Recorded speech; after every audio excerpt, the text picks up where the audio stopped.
Street, Charles, Iowa. Cody Miller often forgot to breathe.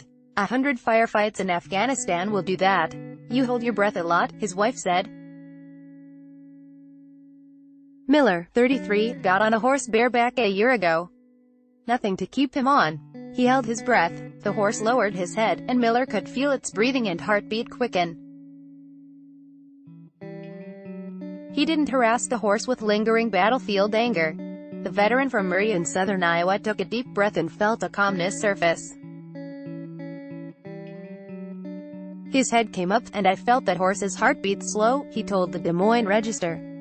I was there, connected to that horse. Miller and 3 other military veterans mount horses in an indoor horse arena at Wildwood Hills Ranch of Iowa near St.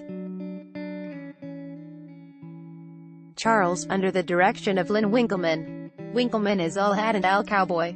He is 70, and has a chiseled, sun-dried face and a chipped-tooth grin.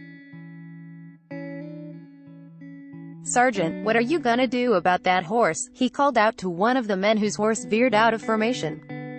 "This isn't the military, so no force or punishment will make it happen. It's more about working with the animal. It's trust and, well, feelings. The vets come here for equine-assisted therapy, though they don't often use those fancy words to describe it. Mental health experts will say it builds social and communication skills and reduces anger and aggression. There is no ruminating or fuming on top of a horse. The horse will feel it and react. There is just this moment. No words. Horse's breath smells like baby breath, said Hippie, a former Marine helicopter crew chief in the late 1970s whose nickname came from his mom, who said his adolescent, long hair made him look like one. Like the others, Carol, Hippie, Wazar had some issues. Before he came here he asked God to take his life. I felt myself going in the wrong direction, heading in the direction of alcohol. I feel this keeps me from it, he said. Horses don't judge. This is Danny, he said, rubbing the horse's neck. Nothing fancy. Neither one of us are. The veterans say these old horses, picked by Winkleman because they also suffer from past traumas, have saved them. My opinion? Horses are the greatest gift God gave us, Winkleman said. They are prey animals and we are predators. They should have nothing to do with us. Yet they let us on their backs. No way they should do that. Miller joined the Army in 2006 and was never coming back to the family farm near Thayer.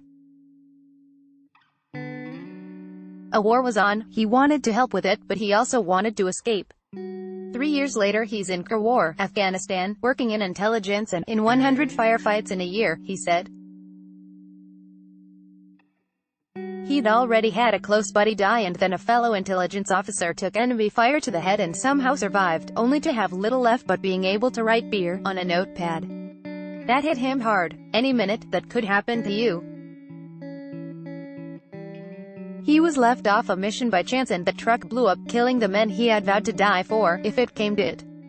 Survivor's guilt, he said. I came back different from what I saw there, he said. I was angry and didn't know it. I just knew I wanted to change, but what he found upon his return was a stifling loneliness and quiet, interrupted by intense moments of fear. One time an unexpected noise led him to tackle his brother. He had post-traumatic stress disorder, PTSD, and some relatives asked him when he would get over it. By 2014, he was divorced, unable to find any job in the quiet of rural Iowa, but those for $10 an hour staring at a wall, why wasn't it getting better? I probably wasn't going to commit suicide, but I had thoughts. What's the point? Miller said. He began to drink heavily. He blacked out and thought he was going to die.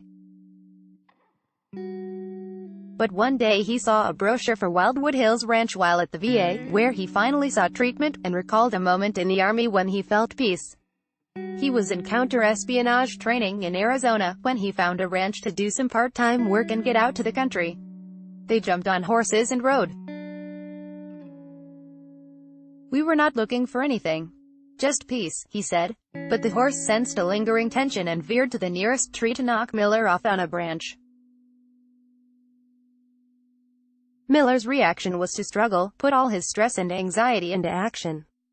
But the horse just wanted to find a spot of peace, he said. Humans tend to go through mental hoops. He worked and worked the horse, who circled, until Miller found his own calm. I found it, giving that horse peace, he said. Researchers are focusing on the mental benefits of equine-assisted therapy here. Livingston is gauging improvements among wildwood participants, and the data are analyzed by researchers at Drake University. Bob Stensrud, a Drake professor of counselor education, said talk therapy is difficult for many who face significant trauma. The nonverbal empathy that comes from a horse has been shown to raise the veteran's mindfulness scores. Miller is getting better. He got remarried in October. He's studying to be a diesel mechanic while farming 120 acres. He bought his own white horse 2 years ago, one he named Moon. They are like people. You always remember how they make you feel. This horse lets you know, he said. The horses have taught him to live from the inside out, exactly the opposite of reacting on a battlefield. You can't control that outside, you can control you, he said.